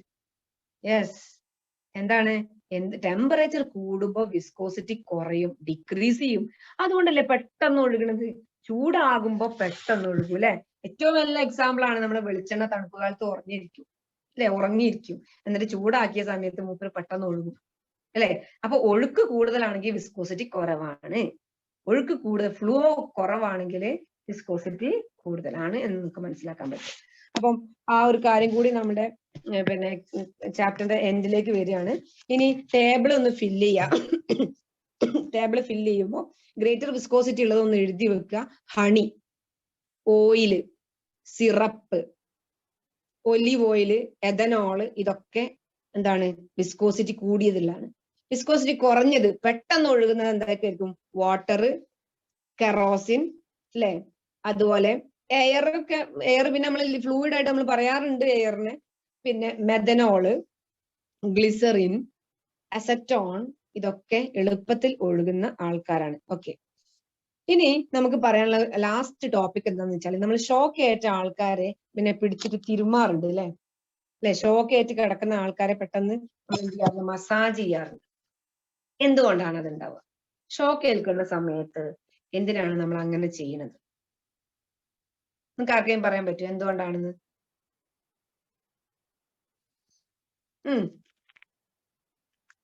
ഗ്ലിസറിന് lower viscosity ആണെന്ന് പറയണത്, ഗ്ലിസറിനെ നമ്മൾ പിന്നെ ഓയിലുമായിട്ട് കമ്പയർ ചെയ്യുമ്പോഴാണ് കേട്ടോ. ഓക്കെ, ചൂടാവാനാണോ ഷോക്കേറ്റ ആളെ? ഓക്കെ, ചൂടാവാൻ തന്നെയാണ്. അപ്പൊ ചൂടാവുമ്പോ എന്ത് സംഭവിക്കും പറഞ്ഞേ? നമ്മൾ ഷോക്ക് ഏറ്റ ആൾക്കാര് എന്തുണ്ടാവും? പെട്ടെന്ന് ഷോക്ക് ഏൽക്കുന്ന സമയത്ത് അതിന്റെ ടെമ്പറേച്ചർ, നമ്മളെ ബോഡി ടെമ്പറേച്ചർ, നമുക്കാണ് ഷോക്ക് ഏൽക്കണമെങ്കിൽ നമ്മളെ എന്ത് ചെയ്യും? ടെമ്പറേച്ചർ പെട്ടെന്ന് കുറയും. ടെമ്പറേച്ചർ പെട്ടെന്ന് കുറഞ്ഞു കഴിഞ്ഞാല് നമ്മുടെ ബ്ലഡ് ക്ലോട്ട് ചെയ്യാൻ നിങ്ങൾ കേട്ടിട്ടില്ലേ? ബ്ലഡ് കട്ട പിടിക്കും. അങ്ങനെ ബ്ലഡ് കട്ട പിടിച്ചു കഴിഞ്ഞാല് ബ്ലഡിന്റെ ഫ്ലോ ഇല്ലെങ്കിൽ, നമ്മളെ തലച്ചോറിലേക്ക് ബ്ലഡിന്റെ ഫ്ലോ ഇല്ലെങ്കിൽ നമ്മൾ മരിച്ചു പോകും അല്ലേ? ഇല്ലേ? അപ്പം അങ്ങനെ ബ്ലഡിന്റെ ഫ്ലോ ഉണ്ടാകാൻ വേണ്ടി ടെമ്പറേച്ചർ കൂട്ടാൻ വേണ്ടിയിട്ട്, ബോഡി ടെമ്പറേച്ചർ കൂട്ടാൻ വേണ്ടിയിട്ട് നമ്മൾ എന്ത് ചെയ്യും? നിലത്താണ് വീണ കിടക്കണമെങ്കിൽ നിലത്തിട്ട് ഇങ്ങനെ ഉരുട്ടും, മസാജ് ചെയ്യും നന്നായിട്ട്. എന്തിനാണെന്നറിയോ? ആ ടെമ്പറേച്ചർ കൂടിയിട്ട് ഫ്ലോ കൂടാൻ വേണ്ടിയിട്ട്, നന്നായിട്ട് ഫ്ലോ ചെയ്യാൻ വേണ്ടിയിട്ട്. ഓക്കെ, അപ്പൊ അത് ശ്രദ്ധിക്കുക. ആ റീസൺ എക്സാമിന് ചോദിക്കാറുണ്ട്. അപ്പം വിസ്കോസിറ്റി കുറയാൻ വേണ്ടിയിട്ടാണ് നമ്മൾ അങ്ങനെ ചെയ്യുന്നത്. ഓക്കെ, ഷോക്ക് ഏൽക്കുന്ന സമയത്ത് വിസ്കോസിറ്റി കൂടും. വിസ്കോസിറ്റി കൂടുമ്പോൾ എന്ത് ചെയ്യും? നമുക്ക് ഈസി ആയിട്ട് ബ്ലഡിന്റെ സർക്കുലേഷൻ ഉണ്ടാവില്ല. അപ്പൊ ബ്ലഡിന്റെ സർക്കുലേഷൻ ഉണ്ടാവാൻ വേണ്ടിയിട്ട് വിസ്കോസിറ്റി കുറയാൻ വേണ്ടിയിട്ടാണ് നമ്മൾ എന്ത് ചെയ്യണത്, മസാജ് ചെയ്യണത്. സോ ടെമ്പറേച്ചർ ഇൻക്രീസ് ചെയ്യുന്നത്. ഓക്കെ, അപ്പൊ ടെമ്പറേച്ചർ ഇസ് എന്താ പറഞ്ഞാൽ മനസ്സിലായില്ല. Temperature is one of the main factor which depend on the viscosity. വിസ്കോസിറ്റിനെ ആശ്രയിക്കുന്ന ഒരു ഫാക്ടർ ആണ് ടെമ്പറേച്ചർ. ഓക്കെ, സോ ഇവിടെ കൊണ്ട് നമ്മളെ ക്ലാസ് ഈ ചാപ്റ്റർ എൻഡ് ചെയ്യാണ്. വളരെ നന്നായിട്ട് പഠിക്കുക. നമ്മുടെ ലാറ്റസ് അസസ് പ്രോബ്ലംസ് ശ്രദ്ധിക്കുക. ലാറ്റസ് അസസ് പ്രോബ്ലത്തിൽ 8 പ്രോബ്ലം ആണുള്ളത്. ഇതിലെല്ലാം നമ്മൾ പറഞ്ഞ പ്രോബ്ലംസ് ആണ്. എന്തെങ്കിലും നിങ്ങൾക്ക് അറിയാത്തതുണ്ടെങ്കിൽ നിങ്ങൾ സാറിന്റെ അടുത്ത് വാട്സപ്പ് ചെയ്ത് ചോദിച്ചോളൂ, നമുക്ക് ആൻസർ പറഞ്ഞുതരാം കേട്ടോ.